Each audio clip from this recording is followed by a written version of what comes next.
Well, alright people, so the Royal Rumble starts in a couple hours here, so I figured I'd do a little video here previewing my mindset, my thoughts going into this show. And by the way, 7 o'clock start too is way too early. Nobody wants to fucking watch a pay-per-view, probably going to be a shitty pay-per-view, a disappointing pay-per-view for 4 hours.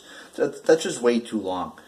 A couple other things about this show too. The 30 women, 30 Diva Royal Rumble match, get the fuck out of here with that. Does WWE even employ 30 divas? I mean, you're going to have fucking like JoJo and people like that in this Rumble. I mean, they're going to be picking fans out of the audience to be in this Rumble, because I don't even think WWE employs 30 divas. And if they do, they're just going to, half of them are going to be people we've never heard of. I mean, it's ridiculous. If you look at the men's Rumble, I mean, you're already like a third of the participants are people like, oh, it's Yoshi, Tatsu, and people like that. I mean, this is way too much. Nobody wants to watch a Divas match that's longer than 2 minutes long, let alone an hour and 30 minutes long. So that's a big mistake there. You should have had 15 Divas, not 30. Fuck. What else do we got? We got the men's Rumble match. We'll see how that goes. I remember last year they didn't even have any surprise returns, which is a staple of the Rumble match for years. But yet they just, oh, we're just not going to have any special returns. You know, you pay money to see this show. I paid hundreds of dollars for this network thing, and yeah, you know, we're just not going to give you any surprise returns. And there you go.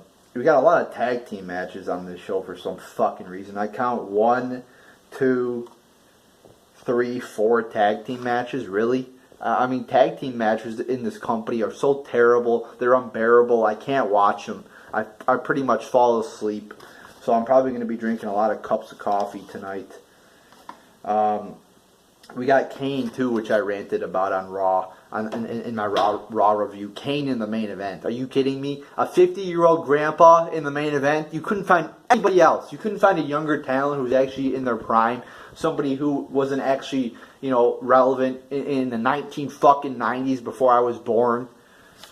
You couldn't find somebody like that to put in the main event? No, you got to put 50-year-old Kane in the main event. Fuck. What else? Oh, yeah, we got this, too. AJ Styles versus Kevin Owens and Sami Zayn. So if Owens and Sami Zayn win, they're co-champions. What the fuck is a co-champion?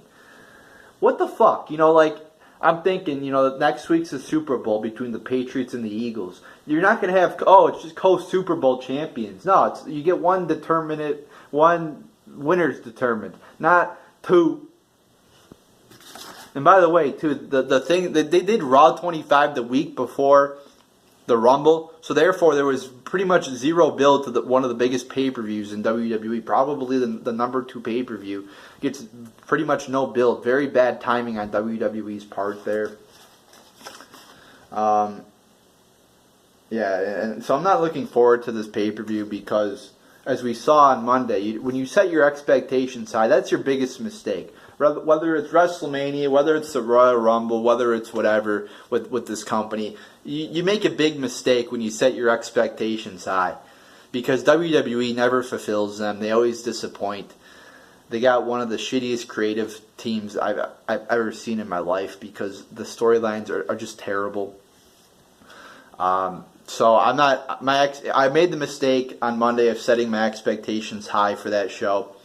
But my expectations were not met. So I'm not setting my expectations high for this show. I'm preparing. You got to mentally prepare yourself, because you're going to be sitting there for 4 hours, you know, watching probably a show that's pretty shitty. You might get a few good moments. I'm not expecting it all to be bad, but I'm expecting most of it to be bad. So you got to mentally prepare yourself. You're going to be sitting on your couch probably for 4 hours watching this pile of shit show.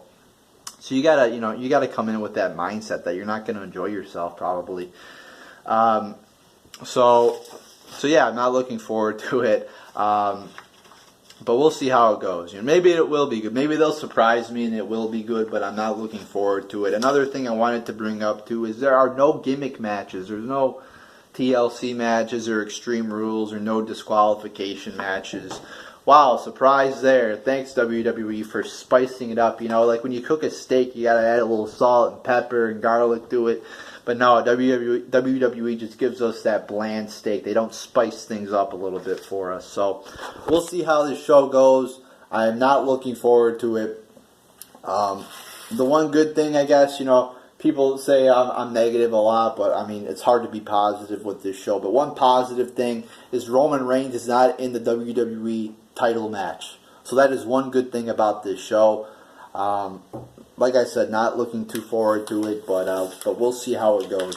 So strap yourselves in, people, for probably 4 hours of probable shit. So there you go.